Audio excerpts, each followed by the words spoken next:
that we don't often think about. We think about the loving Jesus. We think about the healing Jesus. We think about the liberating Jesus. We think about the kind, compassionate Jesus. We think about the wise Jesus that spoke in parables, wisdom. We think about that Jesus. But to think about this Jesus flipping tables, making a whip out of cords, we don't think about that Jesus. But yet, here's a glimpse into Jesus. But this brings up a topic about anger. Do you ever, besides Ben, does anybody else here struggle with anger issues?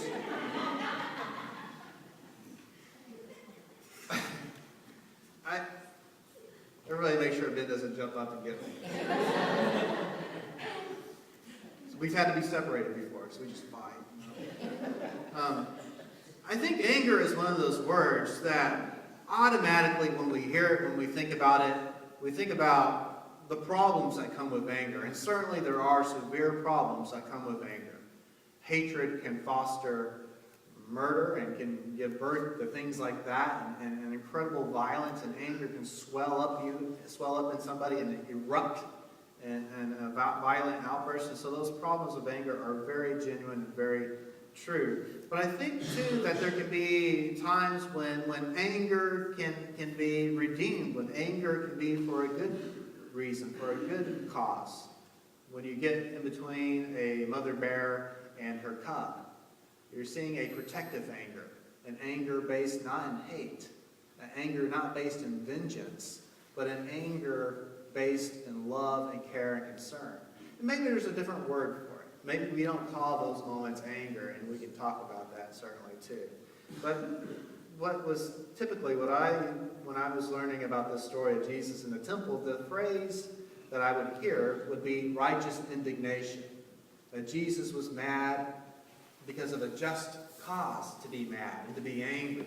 And so it made me start to think about different types of anger. So I want to go through some images just to kind of help us to imagine together. Ferocious lion. It's common in the animal kingdom, right? It's this emotion that's not just unique to humans. Angry Birds. Are you playing that right now? Have you ever played Angry Birds? No. You haven't? No, I'm not playing it right now. If you haven't played it, don't start. Because very addictive. Angry Babies.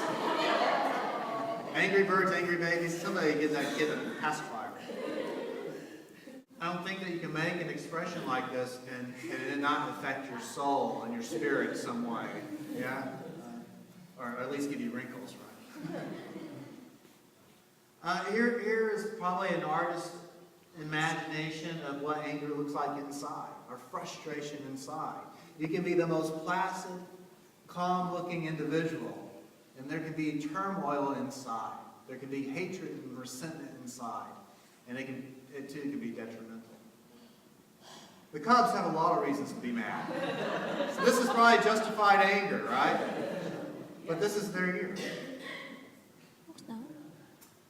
Bruce Banner, the Incredible Hulk.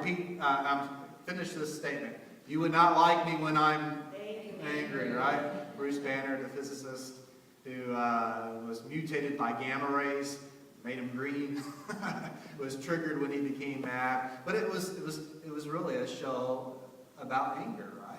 About the power of anger and what that can do. Now here's a guy that's occupying public space, and he's very angry. He has an exclamation mark. In fact, he has probably pretty good reason to be angry. I don't know his story. Maybe he's been foreclosed on. Maybe he can't find work.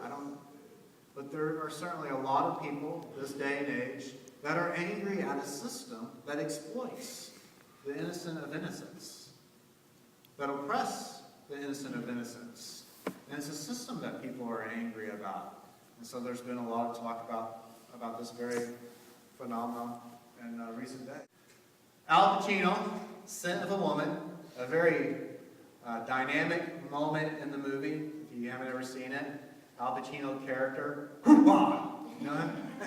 Al Pacino's character is defending the young student here that is about to be expelled, or that's on trial to be expelled. And it's this very powerful moment where Al Pacino the character he plays, stands up and gives this incredible speech. He's angry. A few cuss words. But his anger is very intense. And people are spellbound. He's emphatic. His words resonate. His words are clear. And it's one of these moments that I don't think happens often in life. But it seems to me that there are moments when there is a redeemable value for showing righteous indignation when somebody is being treated unfairly or exploited. It seems like this is a moment in life that matters. That if Al Pacino's character gets up and calmly states his case, it doesn't get the same result. Whereas when he stands up and emphatically states his case, emphatically exposes what's happening, that gets results. And I think sometimes that's called for. Here's an interesting ideal. Jesus morphing into the Incredible Hulk. The Incredible Hulk morphing into Jesus. And here's another image of Jesus. In the court of the Gentiles. By the temple. So I was thinking about this topic, about anger.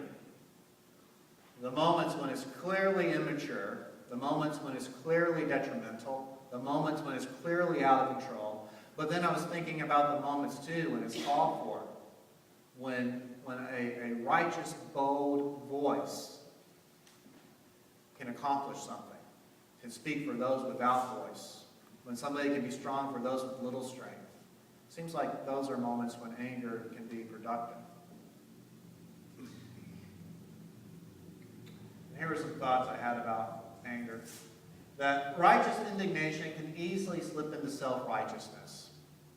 I had an experience. I was speaking in front of a city hall where we lived, and I was very professional. I said the right things. I said, thank you for your time. I dotted my I's, crossed my T's, and we weren't being listened to. It was just, we were pacified, the powers in control. They were happy with us being pacified. They were happy to let us speak, and if we were polite, that was great because it would just go away. And I remember something clicked in me one day. I don't know if it was just a cross-eyed look from somebody sitting up there, or if it was just the experience of them ignoring people and not being accountable. Something clicked, and I had what I felt was righteous indignation. And what I did, though, which was very important to me, and I think it's important for all of us, I have a very good friend, very irenic, probably the most irenic person I know, the most calm and cool and collected person I know.